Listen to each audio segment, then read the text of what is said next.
नमस्कार दोस्तों, एसकेला क्लासेज में आपका पुनः स्वागत है। दोस्तों, अगर आप अभी तक हमारे चैनल को सब्सक्राइब नहीं किए हैं तो इसे सब्सक्राइब कर लें, साथ ही बेल आइकन को प्रेस कर लें ताकि हमारे लेटेस्ट वीडियो की अपडेट आपको मिलती रहे। दोस्तों, संविधान पर हमारी चर्चा जारी है। राष्ट्रपति पर हम लोग डिस्कशन कर रहे थे। पिछले वीडियो में हमने राष्ट्रपति की अवधारणा, राष्ट्रपति पद के लिए योग्यता तथा राष्ट्रपति के निर्वाचन के बारे में चर्चा किया था। आज उसी क्रम में हम राष्ट्रपति के निर्वाचन की पद्धति तथा राष्ट्रपति पद के लिए कौन कौन उम्मीदवार हो सकता है, इस पर चर्चा करेंगे। तो दोस्तों, जो ये मैनर ऑफ इलेक्शन अर्थात राष्ट्रपति के जो निर्वाचन की पद्धति है, जो आर्टिकल 55 में बताए गए हैं, ये बहुत ही इम्पॉर्टेंट आर्टिकल है और बड़ा टेक्निकल भी है। इसको आप उम्मीद करते हैं कि कायदे से आप देखेंगे। तो आइए बढ़ते हम अपने लक्ष्य की तरफ और जानते हैं कि कैसे और किस पद्धति से राष्ट्रपति का निर्वाचन होता है, अर्थात manner of election of president क्या है, इसकी चर्चा आर्टिकल 55 में की गई है। देखिए, राष्ट्रपति का निर्वाचन जिस पद्धति से होता है उसका नाम है सिंगल ट्रांसफरेबल मेथड, अर्थात एकल संक्रमणीय पद्धति। लेकिन यहाँ केवल नाम जानने से मतलब नहीं है, बल्कि इसके कंसेप्ट को हमें ठीक से समझना होगा। इस पद्धति का जो पूरा नाम है वो है proportional representation with single transferable voting system, अर्थात ये एकल संक्रमणीय अनुपातिक गुप्त मतदान प्रणाली, जिसको इंग्लिश में हमने ये नाम बता दिया। इसको शॉर्ट में बोलते हैं PR विथ STV सिस्टम, अर्थात proportional representation with single transferable voting system.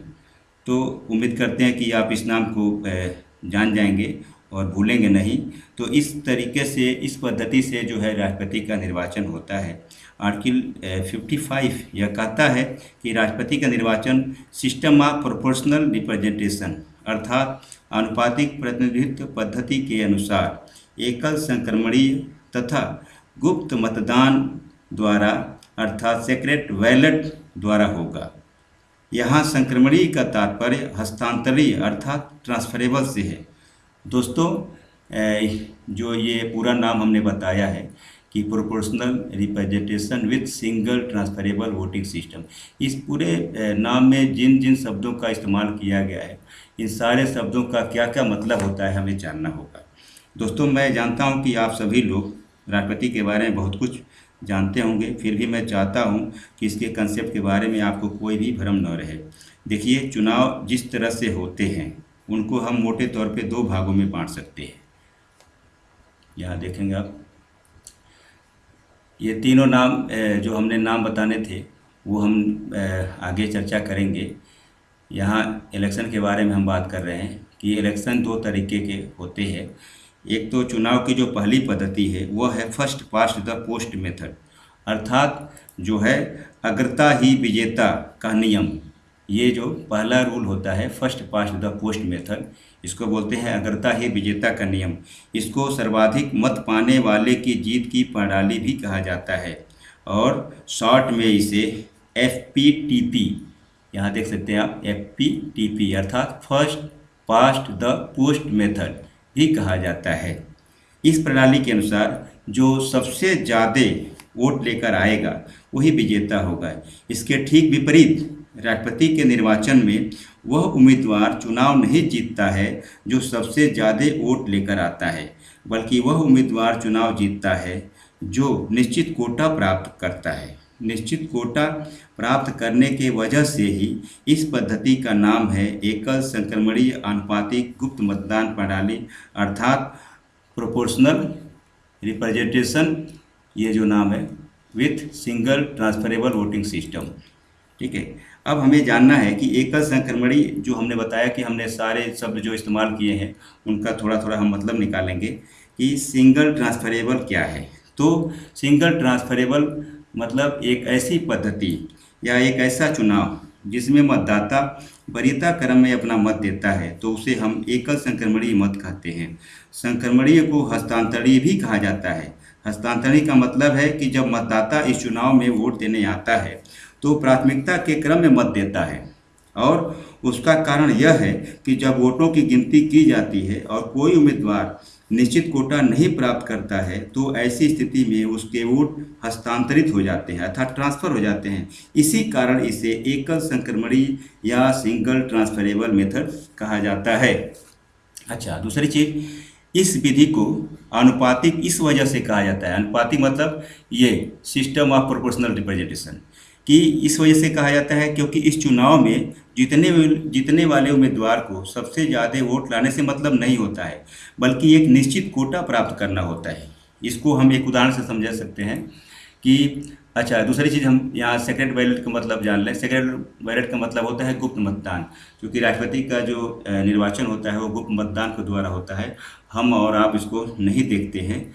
तो यहाँ हम जो तीनों चीज़ें हैं, ये प्रोपोर्शनल और जो ये क्या कहते हैं सिंगल ट्रांसफरेबल, इस चीज़ को समझने के लिए हम एक एग्जाम्पल लेते हैं। एक एग्जाम्पल में ही इन चारों को हम समझ सकते हैं। तो ये जो एग्जाम्पल है, इस एग्जाम्पल में मान लीजिए एक स्टेट है और एक स्टेट में कुल जो टोटल वैलिड वोट हैं वो 15,000 हैं, ठीक है। अच्छा, 15,000 है तो जाहिर सी बात है कि आप जानते होंगे कि कोई भी चुनाव होता है तो उसमें आधे से अधिक जो लोग वोट पाते हैं वही विनर होते हैं। तो मान लीजिए ये 15,000 टोटल वोट है। अच्छा, इसलिए इसका मतलब क्या हुआ, सिक्योर कोटा कितना हो गया, इसके आधा से एक अधिक, यानी 7,501 वोट जो पाएगा वो विनर होगा। अब ये चार प्रत्याशी देखिए, ए, बी, सी और डी। ए ने पाया 5,250 वोट, बी ने पाया 4,800 वोट, सी ने पाया 2,700 वोट और डी ने पाया 2,250 वोट। तो ये जो चुनाव में ए, बी, सी, डी जो मत पाए, तो दोस्तों आप जानते हैं कि किसी भी चुनाव में जीतने के लिए आधे से अधिक की आवश्यकता होती है, अर्थात यहाँ जीतने के लिए जो निश्चित कोटा है वो 7,501 है, अर्थात 7,501 मत पाने वाला विनर होगा। अब आप देख रहे हैं कि इन चारों उम्मीदवारों में से किसी ने भी उस निश्चित कोटा को नहीं पाया। चूँकि डी को, यहाँ देखिए, चूँकि डी को सबसे कम वोट मिले हैं, अतः उसे लूजर यानी पराजित घोषित कर दिया जाएगा और उसके 2,250 जो वोट हैं, मत हैं, उनको आनुपातिक रूप में, प्रोपोर्शनल रूप में बाकी के 3 जो प्रत्याशी है उनमें बांट दिया जाएगा, ठीक है। बाकी में उनमें आनुपातिक रूप में शेष तीनों में बांट दिया जाएगा और यही क्रम तब तक चलेगा जब तक कि अंत में किसी एक को आधे से अधिक मत यानी 7,501 जो कि एक निश्चित कोटा है नहीं मिल जाते। जाहिर सी बात है कि जब 2 प्रत्याशी बचेंगे तो उनमें से कोई न कोई उस निश्चित कोटे को अर्जित कर ही लेगा। इस प्रकार एक प्रत्याशी राष्ट्रपति पद पर पहुंच जाता है। अब हमें यह जानना है कि राष्ट्रपति के चुनाव के लिए और कौन कौन सी आवश्यकताएं, फॉर्मेलिटी होती हैं और कौन कौन उम्मीदवार बन सकता है। तो इसको जानने के लिए हम आएंगे ये फॉर्मेलिटी में। देखिए कि सबसे पहले ये जानना है कि इस चुनाव में वही लोग उम्मीदवार बन सकते हैं जिनके नाम का 50 लोग तो प्रस्तावक यानी प्रपोजर होंगे और 50 लोग अप्रूवर अर्थात अनुमोदक होंगे। ये 50 प्रपोजर और 50 और अप्रूवर वही लोग हो सकते हैं जो राष्ट्रपति के चुनाव के निर्वाचक मंडल में शामिल होंगे, अर्थात राष्ट्रपति को जो लोग वोट दे सकते हैं उन्हीं में से 100 लोग, जिनमें से 50 प्रपोजर और 50 अप्रूवर हो सकते हैं। फ्रेंड्स, यहाँ एक बात पर विशेष ध्यान देना है कि जो लोग किसी भी उम्मीदवार के प्रस्तावक और अनुमोदक यानी प्रपोजर और अप्रूवर होंगे, वे फिर किसी दूसरे कैंडिडेट के प्रपोजर और अप्रूवर नहीं हो सकेंगे। राष्ट्रपति के चुनाव में जमानत राशि जो होती है, जो सिक्योरिटी डिपॉजिट होती है, वो 15,000 रुपये होती है, जो कि वैलिड वोट के 1/6 मत नहीं मिल पाने पर जब्त कर लिया जाता है। फ्रेंड्स, कुछ लोग पूछते हैं कि ये पैसे कहाँ जाते हैं, तो आप जान लीजिए कि ये पैसे जो है RBI में जमा हो जाते हैं। यहाँ एक चीज़ जान लीजिए कि ये सिक्योरिटी जब्त कब होती है। हमने बताया कि जो वैलिड वोट है उसका 1/6 अगर कोई प्रत्याशी एक्वायर नहीं करता है, नहीं पाता है, तब जो है सिक्योरिटी राशि जब्त कर ली जाती है और RBI में जमा हो जाती है। तो दोस्तों, ये राष्ट्रपति का चुनाव है, ये देश के सबसे बड़े पदाधिकारी का चुनाव है। इसलिए अब जो सबसे महत्वपूर्ण बात है वह यह है कि राष्ट्रपति के चुनाव में जो लोग वोट देते हैं उनके मतों का मूल्य क्या होता है, उनके वोट का जो है कास्ट क्या होता है। क्योंकि इस चुनाव में हम और आप तो वोट देने नहीं जाते, लेकिन हमारे देश के जो सांसद हैं, विधायक हैं, वो वोट देने जाते हैं, और जब वोट देने जाते हैं तो उनके वोट की वैल्यू निकाली जाती है।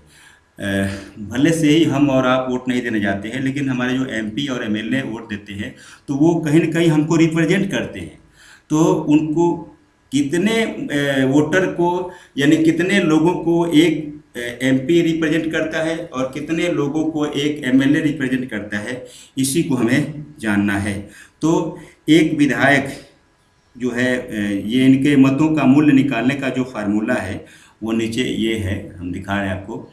ये वैल्यू ऑफ वोट है, देखिए इसमें वैल्यू ऑफ एमएलए वोट, एक जो है विधायक के वोट का वैल्यू कैसे निकालते हैं। तो इसका जो फार्मूला है वो ये है कि जिस राज्य का एमएलए है उस राज्य की कुल जनसंख्या में उस राज्य के कुल निर्वाचित विधायकों की संख्या से अगर डिवाइड कर दें और उसमें 1/1000 से मल्टीप्लाई कर दें या 1000 से डिवाइड कर दें, तो इस प्रकार जो है एक एमएलए के मत का मूल्य निकल जाता है।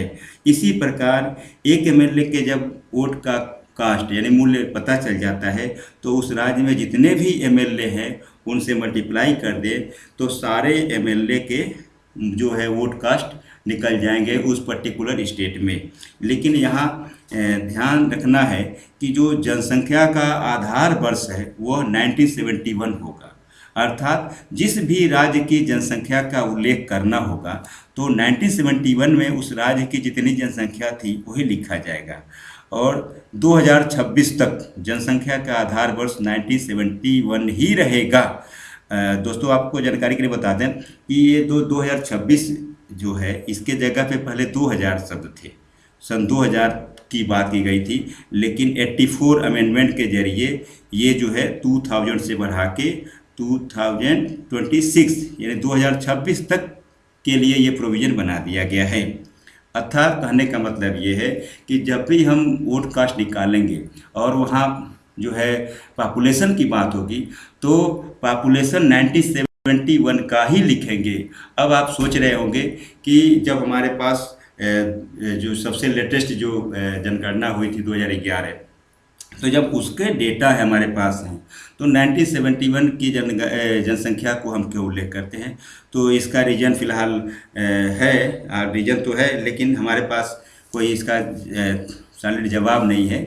लेकिन ये तो जो है संसद और विधानसभा ये जो है व्यवस्थापिका का काम है, जो कॉन्स्टिट्यूशन में मेंशन है वो हम आपको बता रहे हैं कि 2026 तक का सीन यही रहेगा कि जहाँ भी जनसंख्या की बात आएगी तो जनसंख्या के आधार वर्ष 1971 ही होगा।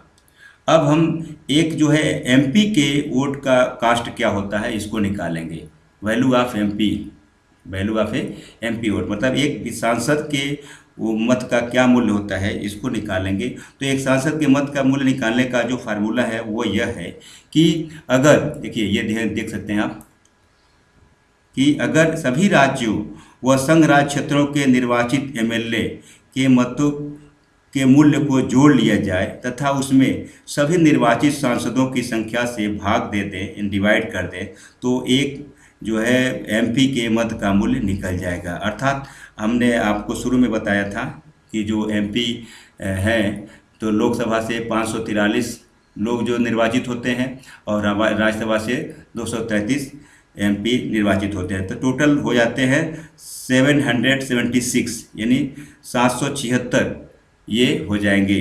तो कहने का मतलब कि हर स्टेट में, और चाहे वो स्टेट हो चाहे यूनियन टेरिटोरी हो, उन दोनों में जितने भी एमएलए हैं उनके मतों का मूल्य जोड़ दिया जाए और उसमें सारे सांसदों के जो है संख्या जो है इलेक्टेड मेंबरों की संख्या से अगर डिवाइड कर दे तो जो क्या कहते हैं जो रिजल्ट आएगा वही एक एमपी के मत का मूल्य होगा। इस तरह से जो है एमपी के मत का मूल्य निकाला जाता है।